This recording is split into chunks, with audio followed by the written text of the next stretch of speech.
Olha, o Brasil vem num processo que não é de um nem de dois governos, de crescimento, de melhoria dos seus indicadores econômicos e também dos seus indicadores sociais.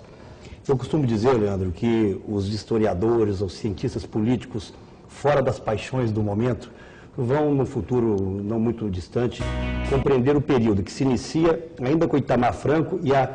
concepção do Plano Real, passando pelo governo do presidente Fernando Henrique, com a estabilização efetiva da moeda, com a modernização da economia, com as privatizações, com o PROER, com a lei de responsabilidade fiscal, com o início dos programas sociais, continuado pelo presidente Lula, que manteve os indicadores, os pressupostos macroeconômicos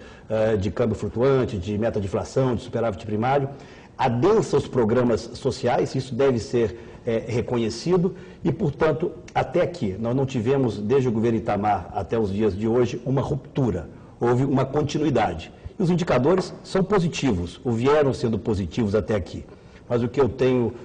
para dizer, como análise do momento econômico, é que nós estamos perdendo sucessivas oportunidades de empreender medidas estruturantes no Brasil. A grande agenda das reformas do final do governo do presidente Fernando Henrique é a mesma agenda inconclusa de hoje. A questão tributária, que nos faz ter uma das mais altas cargas tributárias do país, a questão da própria reforma política, a mãe de todas as reformas, né, que possibilitaria um ordenamento ou uma racionalização do quadro político e das ações decorrentes dessa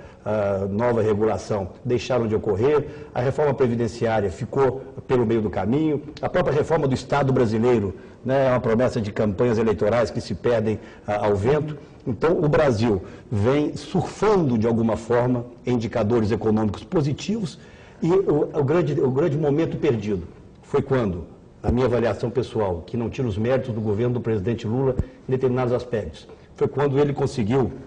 Carlos Leandro, Thales e Denise, conjugar num só momento, algo que é raríssimo na vida de um país, altíssima popularidade pessoal, uma ampla base de apoio e de sustentação no Congresso Nacional, que lhe daria condições de implementar essas reformas, e ao lado disso, um momento de absoluta estabilidade com crescimento econômico do mundo e com consequências positivas no Brasil. Se tivesse havido, naquele momento, durante 3 ou 4 anos do seu governo, disposição política para enfrentar esses grandes gargalos, ele contaria até com a responsabilidade de nós da oposição. Várias vezes estivemos juntos, eu fui governador de Minas, como vocês disseram aqui no início do programa, por 8 anos, várias vezes em conversas com ele, com o próprio ministro da Fazenda, eu dizia que nós estávamos dispostos a discutir uma agenda do país. Eu sempre soube superar aquelas